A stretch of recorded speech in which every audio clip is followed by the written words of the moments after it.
Speaker साहब, पल्ले प्रगति पटना प्रगति के ऊपर बात करने के लिए जो आपने मुझे इजाज़त दी है उसका शुक्रिया अदा करता हूं। स्पीकर साहब, मैं पहले शहरी हालात के ऊपर तरक्याती कामों के अंदर तेज़ी लाने के लिए क्या क्या चीज़ों की ज़रूरत है और क्या काम हो रहा है आपके ज़रिए हुकूमत की नॉलेज में लाऊंगा। एसआरडीपी के तहत हुकूमत तेलंगाना ने पूरे शहर में ब्रिजों का जाल बिछाया है। चारों तरफ ब्रिजेस बनाए जा रहे हैं। एक जिस तरीके से गुज़िश्ता हमारे अकबर साहब ने भी पहले कहा था कि उस तरफ से गच्ची बोली से उधर से उतर के आए, तो जिस तरीके से ब्रिजों का जाल हुकूमत ने बिछाया है तो ऐसा लगता ही नहीं है कि हम हैदराबाद में है, कोई फॉरेन कंट्री में है। तो मैं आपके ज़रिए हुकूमत से यही कहना चाहूँगा कि पुराने शहर में इस तरफ भी ब्रिजेस काफ़ी बनाए गए हैं और भी काफ़ी काम बाकी है। मलकपेट से आए सदन तक जो ब्रिज जाने का है, स्टील ब्रिज जो तामीर होना है, वो काम रुका हुआ है। वो काम के अंदर तेज़ी लाई जाए, वो काम होना ज़रूरी है। लोगों को ट्रैफिक जाम हो रहा है वहाँ पर, और कुछ प्रॉपर्टीज़ भी रोड वाइंडिंग में लेना है, उसको कंप्लीट किया जाए। बल्लागुड़े के ऊपर एक ब्रिज का नुमाइंदगी की गई थी हमारे फ्लो लीडर अकबरुद्दीन अवैसी साहब के ज़रिए, तो उसको भी टेकअप किया जाए। और बाबा नगर के पास भी एक ब्रिज की नुमाइंदगी की गई, वो भी काम बाकी है। और मैं मिनिस्टर साहब का शुक्रिया अदा करता हूँ कि वो एसआरडीपी के तहत ही नए पुल के ऊपर नए पुल के ऊपर 2 ब्रिजेस तामीर करने की बात किए थे। आपने वादा किया कि अनकरीब उसका इनाग्रेशन भी होगा। ना सिर्फ वो पेडेस्ट्राइजेशन ब्रिज, चादर घाट के ऊपर एक नया ब्रिज, और मिनिस्टर साहब ने कुछ दिन बारिशों के दिनों के अंदर आकर उधर दौरा भी किया। मुसरम्बाग अंबरपेट को जो ब्रिज कनेक्टिविटी करता है, वो ब्रिज भी बनाना ज़रूरी है, ताकि जब भी मूसी छोड़ रहे हैं तो ब्रिज को लगकर पानी जा रहा है। तो मैं साथ ही साथ ये भी कहूँगा कि ये ब्रिजेस के लिए रोड वाइंडिंग के लिए गुज़िश्ता दिनों में 100 करोड़ रुपए मिनिस्टर साहब ने सैंक्शन किया, इमीडिएटली दिया है। लेकिन वो स्ट्रॉम वाटर ड्रेन जो बालापुर से बाबा नगर से होते हुए जो स्ट्रॉम वाटर ड्रेन आ रही है, उसकी वाइंडिंग के लिए वो रोड वाइंडिंग ज़रूरी है। आज तक वो लोग जितने भी रोड वाइंडिंग में अफेक्टेड लोग हैं, वो तमाम लोगों ने अपने कागजात दे दिए, लेकिन अभी तक उनको चेक्स की इजराई अमल में नहीं आई, उनको चेक्स नहीं दिया गया। मैं आपके ज़रिए हुकूमत से गुजारिश करूँगा कि वो जल्द से जल्द वो चेक्स देकर वो रोड वाइंडिंग टेकअप की जाए। और एसएनडीपी के अंदर नाला डेवलपमेंट प्रोग्राम के अंदर काम हो रहा है, लेकिन मैं आपके ज़रिए हुकूमत से कहूँगा कि पुराने शहर में सिर्फ एक ही नाला है, मेजर नाला, जो तमाम छोटे छोटे नाले आकर उसमें मिलते हैं। जो नाला काफ़ी नहीं हो रहा है, हमको और एक नाले की ज़रूरत है। इससे पहले मिनिस्टर साहब ने कहा था कि उसका प्लान भी बनाया जाएगा, वो बनाए जाए, उसके ऊपर तेज़ी से काम किया जाए। मिनिस्टर साहब, मैं आपसे कहना चाहूँगा कि बालापुर के पास से जो नाला निकलता है, वो एक ही नाला आकर यहाँ से मूसी में मिलता है। तो वो बाज़ वक्त जो हालात हो रहे हैं, अगर से याखुदपुरा इस तरफ के हिस्से के अंदर बारिश नहीं भी हुई, एक खतरा पानी नहीं है, ऊपर जब बारिश होती है तो यहाँ पर नाला ओवरफ्लो होकर पूरों के घरों में पानी रहता है। तो इसके लिए ज़रूरी ये है कि हम जो मलकपेट रेलवे स्टेशन है, मलकपेट रेलवे स्टेशन के पास एक वेंट बन रहा है।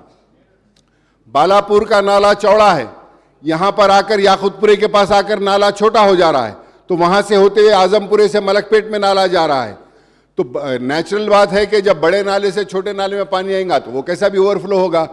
तो मलकपेट के पास, पद्मानगर के पास से जो नाला नदी में जाकर मिल रहा है, वहाँ से वो नाले की साइज डबल करना ज़रूरी है, ताकि आसानी से पानी यहाँ पर ओवरफ्लो होने की बजाय वहाँ से पास होकर मूसी में चला जाए।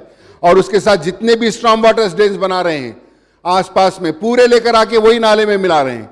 तो मैं आपके ज़रिए यही गुजारिश करूँगा कि एक मास्टर प्लान बनाया जाए, ताकि जितने भी स्ट्रॉम वाटर ड्रेन्स जो बना रहे हैं, बजाय नाले में मिलाने के, कोई एक बड़ा बॉक्स ड्रेन बनाकर लेकर जाकर उसके अंदर उसको अलग से नदी में मिलाया जाए। और बारिश के पानी के लिए ही नदी है, तो नदी के अंदर आज पूरा सीवरेज का वाटर ज्यादा जा रहा है। मैं आपके जरिए ये कहूंगा कि नदी को टेकअप करिए, नदी के ब्यूटिफिकेशन के लिए। मूसी नदी निकलती है विखाराबाद से, यहाँ हमारे कुछ स्टॉर्म वाटर के अंदर, बारिश के अंदर सबसे ज्यादा आवाम को सहूलत पहुंचाने के लिए अगर कोई चीज है तो वो है मूसा नदी।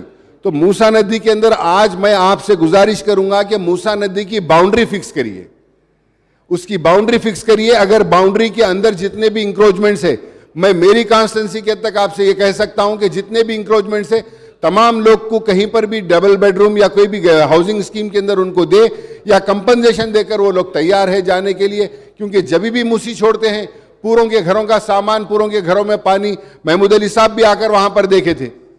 तो मैं आपसे यही गुजारिश करूंगा कि पहले, सबसे पहले मूसी की बाउंड्री फिक्स की जाए। उसकी बाउंड्री फिक्स करेंगे तो उसके बाद अंदर मूसी के भी डेवलपमेंट के लिए काम किया जाएगा। और सीवरेज का पानी जो मूसी में जा रहा है उसको भी अलग करने के लिए आप काम करा सकते हैं। तो बहरहाल मेरी आपसे गुजारिश है कि मूसी का डेवलपमेंट जरूरी है।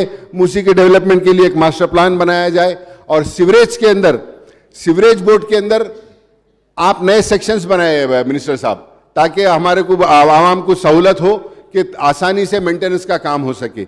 लेकिन एयरटेक मशीन्स नहीं है। 2 सेक्शंस वाले जो नया सेक्शन बना दिए वहां पर एयरटेक मशीन नहीं है। दोनों सेक्शन वाले हमारे उनु गाड़ी नहीं देते, उनु गाड़ी मिसकम्युनिकेशन हो रहा है। तो जितने भी नए सेक्शंस बने हैं उनको एयरटेक मशीन दीजिए। और मैं आपको इससे पहले भी गुजारिश किया था, हर सेक्शन को एक MOM के अंदर, मेंटेनेंस के अंदर जो है सो मेंटेनेंस करने के लिए सैंक्शन कराइए। तो इसके लिए आवाम को सहूलत होगी, क्योंकि आए दिन सीवरेज के कंप्लेन सबसे ज्यादा है पुराने शहर के अंदर और तमाम इलाकों के अंदर। तो मैं आपसे ये भी कहूंगा कि एक मेन ट्रंक सीवरेज लाइन की प्रपोज करिए जो सही तरीके से ये तमाम सीवरेज को लेकर जाए, उसकी जिसकी वजह से सहूलत हो।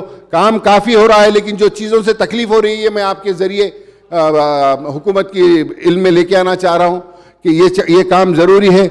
और इसके साथ ही साथ डबल बेडरूम के अंदर भी, डबल बेडरूम के तकरीबन रेडी है। मैं समझता हूं कि हुकूमत ने ऐलान किया है कि ये महीने के अंदर डबल बेडरूम सबको दिए जाएंगे। तो मिनिस्टर साहब ने पहले भी वादा किया था कि शहरी इलाकों के अंदर 12% और अजला के अंदर, रूरल के अंदर 10%, गरीब मुसलमानों को भी उसके अंदर दिया जाएगा।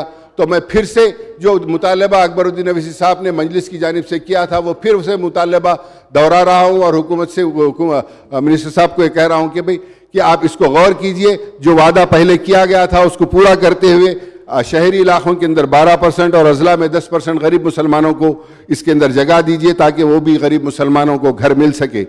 और इसके साथ ही साथ अजलाओं के अंदर भी बारिश के अंदर अजलाओं के अंदर भी ये प्रॉब्लम हुआ है कि कई जगह रोड तबाह हो गई है, कई जगह नाले ओवरफ्लो हो गए हैं, स्टॉर्म वाटर ड्रेन्स चौकेज हो रहे हैं। तो मैं चाहूँगा कि चाहे बोधन हो, निज़ामबाद हो, करीमनगर हो, महबूब नगर हो, ये तमाम अजलाओं के अंदर भी स्टॉर्म वाटर ड्रेन के और रोडों के काम हुकूमत इसके नए सिरे से लेकर अच्छे तरीके से प्लान बनाया जाए।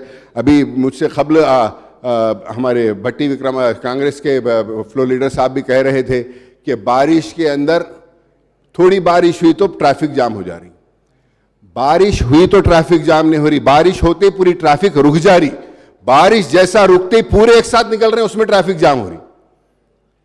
बारिश जैसा चालू होती सब लोग रुक जा रहे, रोडा पूरे खाली रहते बारिश होते वक्त। जिस वक्त बारिश रुक रही सब लोग एक साथ जब रोड पे निकल रहे हैं तो उसकी वजह से ट्रैफिक जाम हो रही। उसके लिए कुछ एक सही प्लान बनाकर किस तरीके से पब्लिक को डाइवर्ट किया जाए, ट्रैफिक पुलिस को भी उसको इत्मीनान में लेकर प्रोग्राम बनाकर सहूलत दी जाए, ताकि आवाम जो बारिश के बाद जो एक साथ रश निकल रहा है बारिश रुकते ही, उसकी वजह से ट्रैफिक जाम काफ़ी देर तक हो रही है, तो उसकी भी एक सुई की जाए। और उसके साथ ही साथ मेट्रो के लिए मैं कहूँगा कि हुकूमत, मैं शुक्रिया अदा करता हूँ हुकूमत का कि जिन्होंने पुराने शहर के अंदर मेट्रो रेल के लिए मंजूरी दी है। और इंशाअल्लाह मैं उम्मीद करता हूँ कि अनकरीब पुराने शहर के अंदर मेट्रो रेल का काम चालू होगा।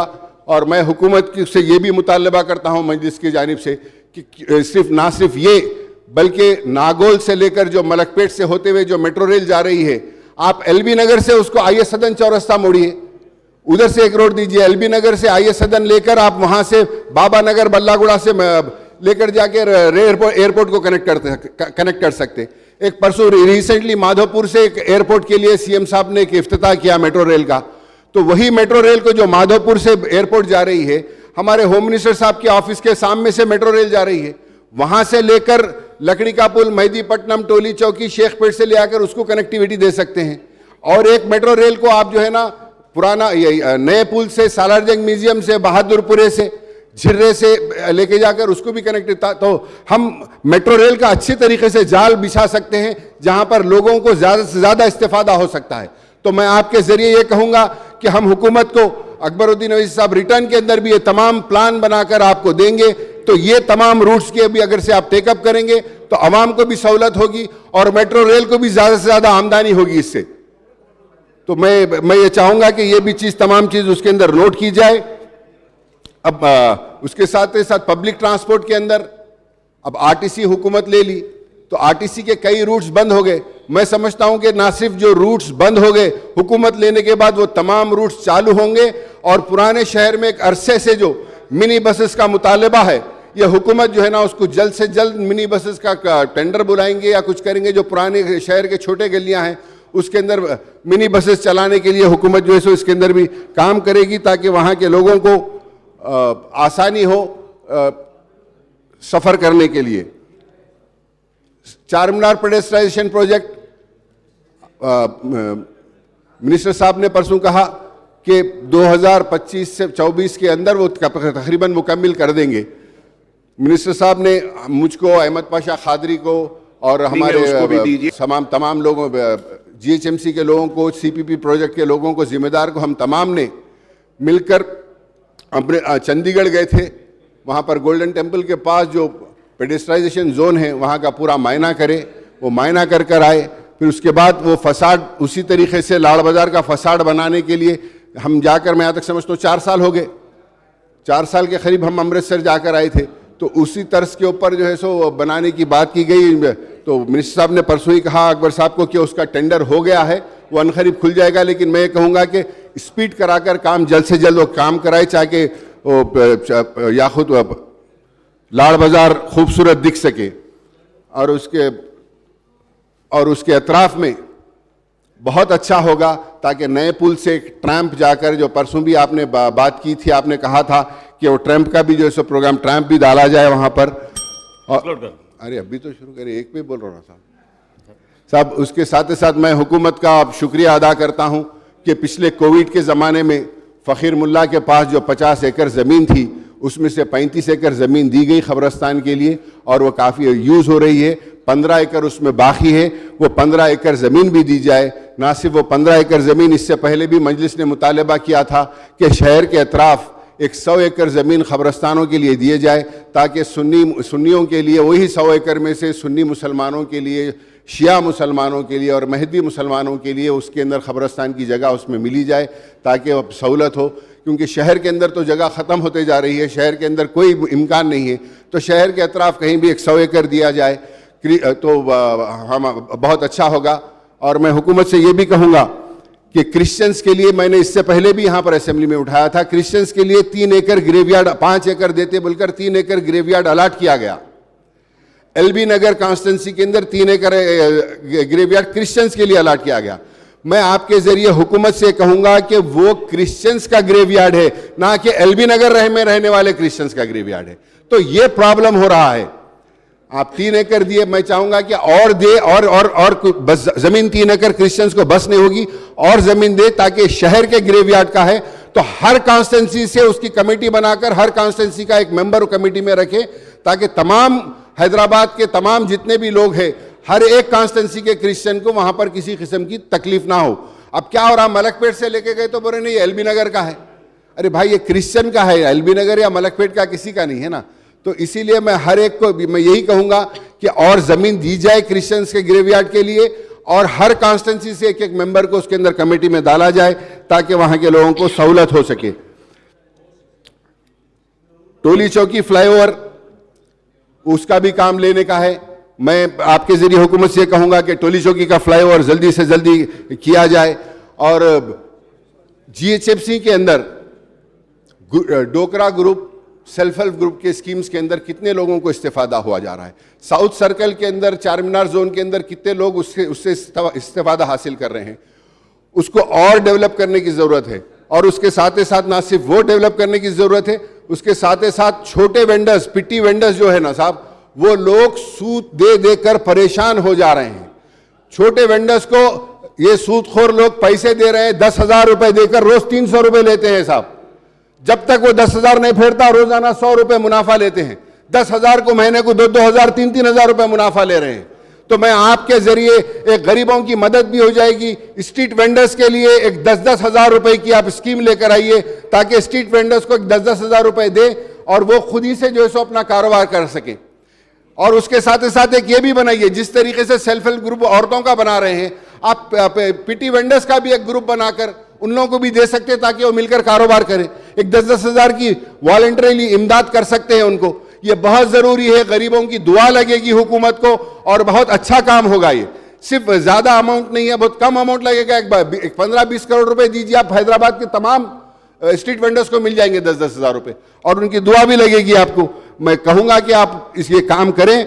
और उसके साथ ही साथ मैं ये भी कहूंगा कि जू एक बहुत अच्छी चीज अच्छी है, उसको डेवलप करिए। जू को हमारी निशानी है, कई हजारों टूरिस्ट आते हैं वहां पर, उसको डेवलप करिए। जिस तरीके से आप हर चीज डेवलप कर रहे हैं, मैं चाहूंगा कि जू के ऊपर भी कॉन्सेंट्रेट कर जू को डेवलप करिए। हमारे केटीआर साहब दिल्ली आते जाते रहते हैं, मोदी साहब के 1-2 चीते भी लाके रखिए वहां पे, तो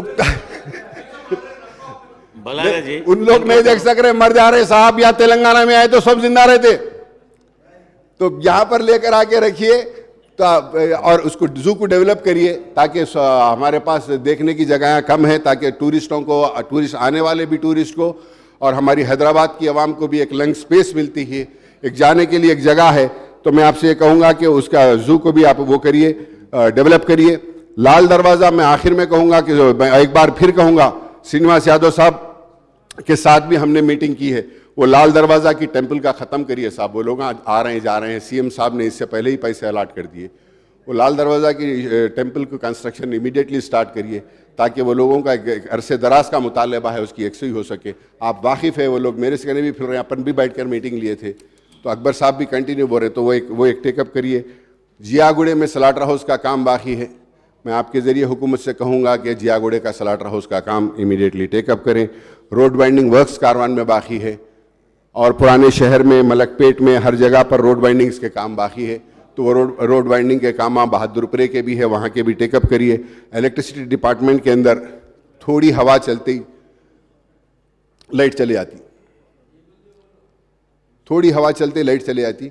मैं ये कहूँगा कि हुकूमत से कि आप जितने भी एलटी लाइन्स है, उसको आप जो है सो 70 स्क्वायर mm के अंदर कन्वर्ट करिए, 70 स्क्वायर mm केबल दीजिए। और इससे पहले भी हमने असेंबली में कहा, और हमने डिपार्टमेंट CMD साहब को भी कहा कि भाई आप कवर कंडक्टर दीजिए, जहाँ पर कम से कम जो एरिया में झाड़ वगैरह है बड़े, वहाँ पर कवर कंडक्टर दीजिए आप, ताकि वो झाड़, थोड़ी हवा चलते ही लाइट चले जा रही, कम से कम कवर कंडक्टर देंगे तो ये लाइट जाने का जो सिस्टम है ये। और साल में 3 बार झाड़ काटना पड़ रहा, कहीं झाड़ छोड़ दिए, कवर कंडक्टर महंगा पड़ता बोल रहे हैं, लेकिन जो 3 बार आपको झाड़ काटना पड़ रहा, उससे वो मेंटेनेंस के अंदर आपको आ जाता कवर कंडक्टर।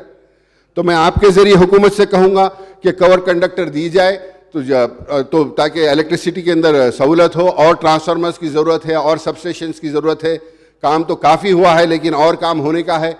हम कंटिन्यू हुकूमत को ये याद दिलाते जाएंगे कि क्या काम बाकी है, वो कराएंगे। स्ट्रीट लाइट्स के अंदर, GHMC के अंदर स्ट्रीट लाइट, ये ESL वाले 4-6 महीने से कोई सामान नहीं लेकर आ रहे हैं। मैं मिनिस्टर साहब से कहना चाहूँगा कि कोई शिकायत नहीं, लेकिन ये हकीकत है। आज कई जगह के ऊपर पूरे स्ट्रीट लाइट, कई जगहों के ऊपर टाइमर्स ख़राब है, स्ट्रीट लाइट्स ग्लो नहीं हो रहे हैं। तो ये ज़रूरी है कि आप उन लोगों के साथ मीटिंग कंडक्ट करिए। वो लोग आपसे पैसे भी ले रहे हैं, और काम, जब वो पैसे ले रहे हैं तो उनकी जिम्मेदारी है कि वो काम भी बराबर करें। मैं आपसे यही कहूँगा कि उनसे ये करिए। और हमारे मजलिस की जानिब से जो मुतालबात उठाए गए हैं, मैं उम्मीद करता हूँ कि हुकूमत इसको संजीदगी से लेकर इसका काम कराएगी। शुक्रिया।